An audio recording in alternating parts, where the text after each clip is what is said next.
कथा प्रवाह शिवानंद महाराज शास्त्रीजी। इमानदारीने सांगा, किती माणसं आहेत या जगामध्ये असे की आपलं वय झाल्यानंतर मुलगा त्याच्या पायावर उभा राहिलाय, तो सक्षम झालाय असं कळाल्यानंतर सुद्धा त्या बापाला वाटत नाही आपल्या संसाराचा सगळा कारभार मुलाच्या स्वाधीन करावं म्हणून, नाही सोडावं वाटत. संसारावरची आसक्ती सुटत नाही माणसाची. एक म्हातारा झाला होता, जर्जर झाला होता. 2-4 दिवसाचा जोडीदार होता, फक्त 2-4 दिवसाचा. 2-4 दिवसात जगाचा निरोप घेऊन जाणार अशी अवस्था झाली होती म्हाताऱ्याची. तोंडानं बोलता येत नव्हतं, वाचा बंद झाली होती. नरड्याला खरखरी लागली होती, खरखरी. नाक मुख गळू लागले, ओ लाळ आणि शेंबूड. कर्ण हे बधीर झाले, वाचा बोले बोबड. तोंडानं नीट बोलता येत नाही, शब्द कळत नाहीत, वाचा बंद झाली. नरड्याला गरगरी लागलीये. म्हाताऱ्याची खाट, 4 दिवसाचा जोडीदार राहिलाय म्हातारा. पोरांनी बंगल्यातून म्हाताऱ्याला खाली घेतलं आणि जिना असतो ना, जिना, बंगल्याचा जिना, त्या जिन्यामध्ये थोडीशी जागा असते आणि त्या जागेमध्ये, मोकळ्या जागेमध्ये म्हाताऱ्याची खाट आणून टाकलेली आहे. जिन्यात म्हातारा आणलेला आहे.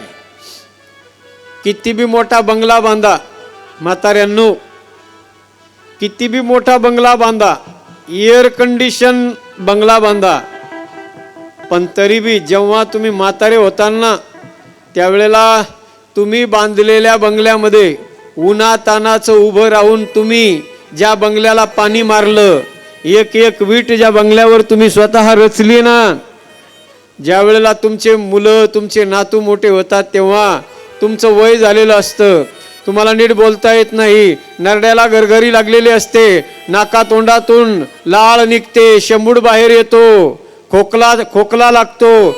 मग घरातली सुनबाई ती सुद्धा तुम्हाला पोराकडे पाहिल्याबरोबर माता तोंडानं बोलता येत नव्हतं, वाचा बंद झाली होती. म्हातारा हातानं खुणवत होत असं.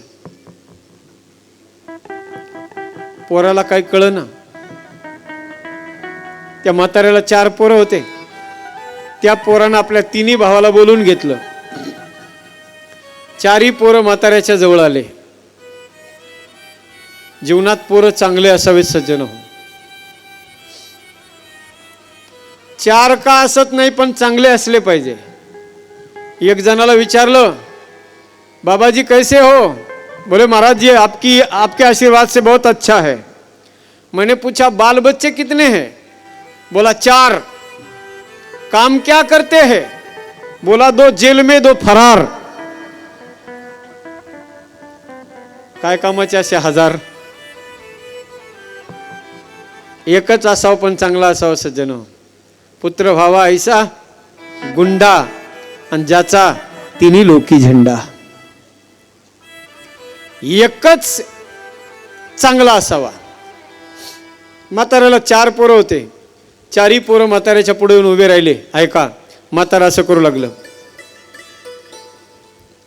एक पोरगा डोकेबाज होता, त्यानं डोकं लावलं.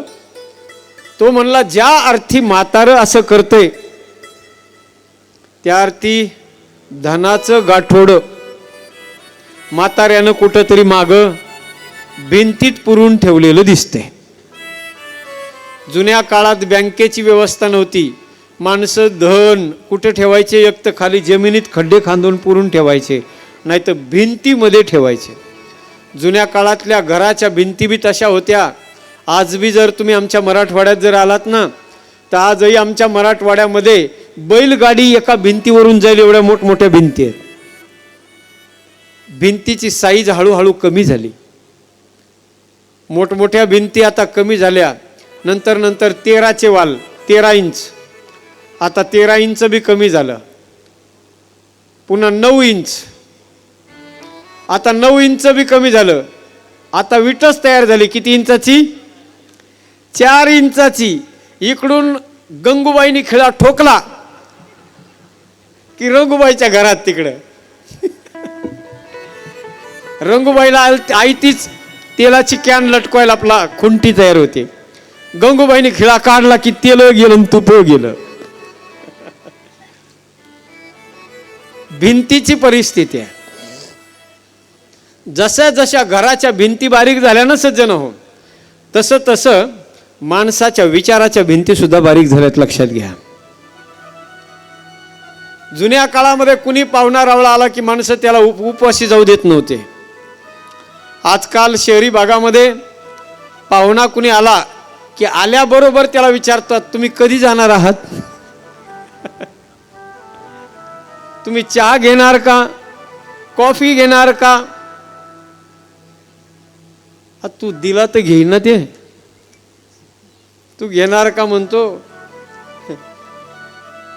त्याला घेण्याची जरी इच्छा असली तरी तो लटकच म्हणतो, नको नको नको, मी घेत नाही.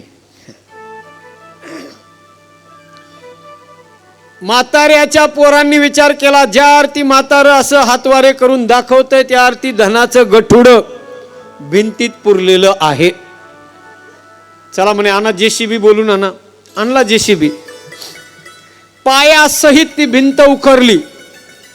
पाठीमागची सापडलं नाही काहीच. म्हाताऱ्याचं चालूच. पोरं म्हणले दुसऱ्या भिंतीत ठेवलं असेल, उकरा ती बी. वाड्याच्या 4 भिंती जमीनदोस्त केल्या. 10 लाखाचा वाडा पाडला बाबा. 10 लाखाचा द्यायचं का घ्यायचं आपल्याला कुणाचं? 10 म्हणा नाही तर 15 म्हणा. वाडा जमीनदोस्त झाला. म्हाताऱ्याचं चालूच. अख्खा वाडा पडलाय. म्हातारं उघड्यावर आलंय तरी म्हाताऱ्याचे हातवारे बंद होईनात.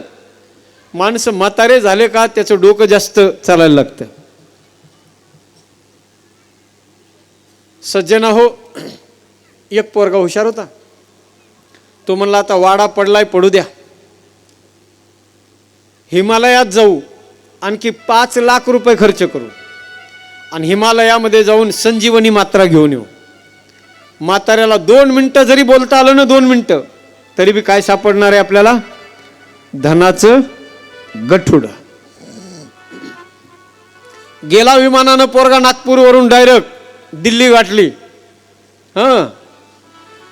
विमानाने गेला, हिमालयात गेला आणि हिमालयात जाऊन त्यानं संजीवनी मात्रा आणली, बुटी आणली, जडीबुटी. ती जडीबुटी उघडली. ऐका, म्हातारं बसलेलं त्या खाटावर, ती उघडलेली जडीबुटी म्हाताऱ्याच्या जिभेला लावायची. आता पोरांनी सांगितलं, म्हाताऱ्या तुला या जडीबुटीने 2च मिनिटं बोलता येणार आहे. आम्ही जो प्रश्न विचारला त्या प्रश्नाचं योग्य उत्तर द्यायचं. म्हाताऱ्याने होकारार्थी मान हलवली. जडीबुटी उघडली, म्हाताऱ्याच्या जिभेवर ठेवली. जिभेला लावल्याबरोबर पोरांनी विचारलं, सांग म्हाताऱ्या, गठुडं कुठं ठेवलं धनाचं, सांग. म्हातारं कपाळावर हाणून घेऊ लागलं. म्हातारं म्हणते, अरे कार्ट्यानो, कशाचं गठुडन, कशाचं काय, शेजारच्या गणपतरावने गहू चाळायची चाळणी नेली होती, ती घेऊन या म्हणत होतो.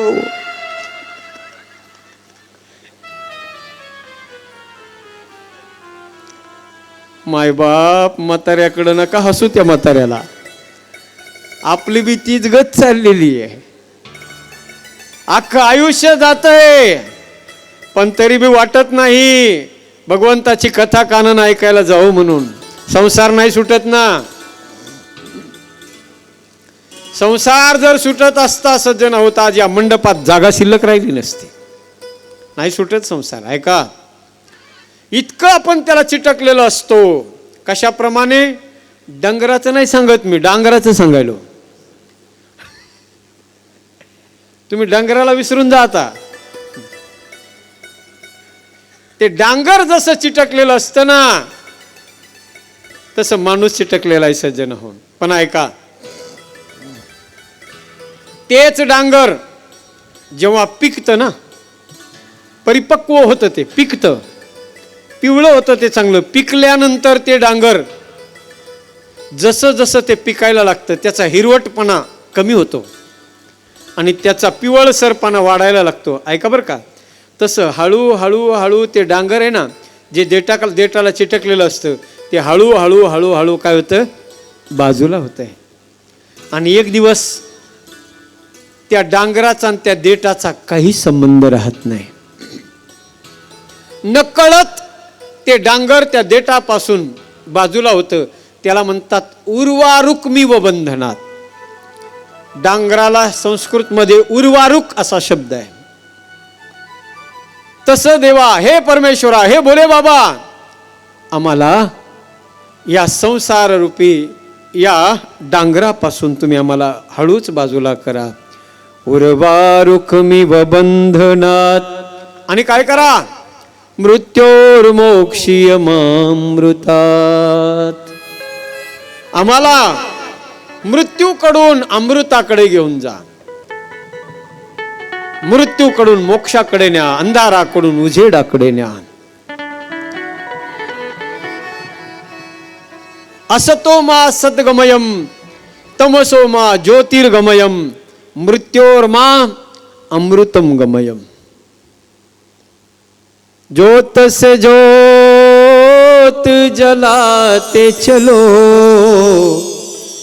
प्रेम की गंगा बहाते चलो, प्रेम की गंगा बहाते चलो. ज्योत से ज्योत जलाते चलो, ज्योत से ज्योत जलाते चलो, प्रेम की गंगा बहाते चलो, प्रेम की गंगा बहाते चलो.